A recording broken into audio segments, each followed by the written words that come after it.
Good morning, everybody, and this is your Dow Jones Day Trade Setups for today.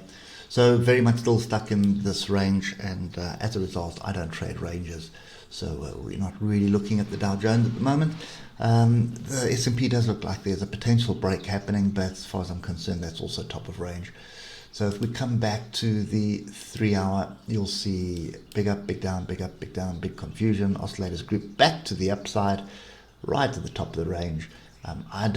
Wouldn't even be wanting to think of a short here because we are in an overall uptrend. So for me, the pullbacks are to be bought. Simple as that. So let's come back to the hour. And you'll see we did have a fairly decent pullback at the start, and then we just continued on up from there. And the oscillators were also grouped to the downside. So in hindsight, probably a good area to buy was at the bottom of the range yesterday. Just not the way I trade. I don't like trading the range at all. I want to see a trend, so I'm pretty much a trend trader rather than trying to scalp ranges. So at the moment, we are sideways. We've got the non-farm payrolls data coming out today, and that may impact the market one way or another. But right now, it's just in limbo. I mean, we're really just in wait and see mode at the moment. Nothing really driving the market, no catalyst driving the market. People just not selling and also not buying. So in other words, it's the algorithms that are busy just trading us up and down in this range.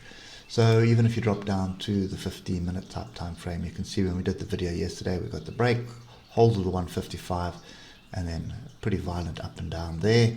Back down, find some supports on the 155, not that it was exact, but then another move to the upside. Oscillators were grouped to the downside in this area, and this was quite late in the session.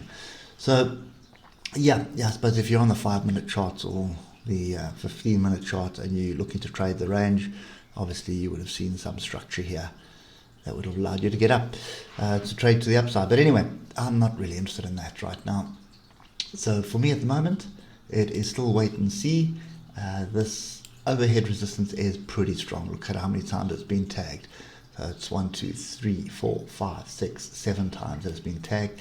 And at the moment, even though it is after hours, it is looking like we're probably going to be forming a piercing pattern, because I expect that 1 hour bar to come down into this area here, 35,477, and that's just going to indicate we need to move to the downside. And you look at the oscillators, so in other words, back to the bottom of the range. And anyway, we'll wait for the data this afternoon. If the data does come out and drive the market in a direction, I'll jump on it, but I'm not really interested in the shorts at the moment. So just be very wary if you see this thing moving after the data to the downside, because a lot of times it's just there to trap you. You'll probably find stretching for either a gap or a level below, and then the buyers step in immediately to drive it up, expecting a weekly close higher than what they opened at. So anyway, for me, this is only looking to buy, not looking to short this, but really would like to buy a lot lower than where we are now. Hope it helps, and we'll catch up with you on Monday morning. Enjoy the weekend. Cheers for now.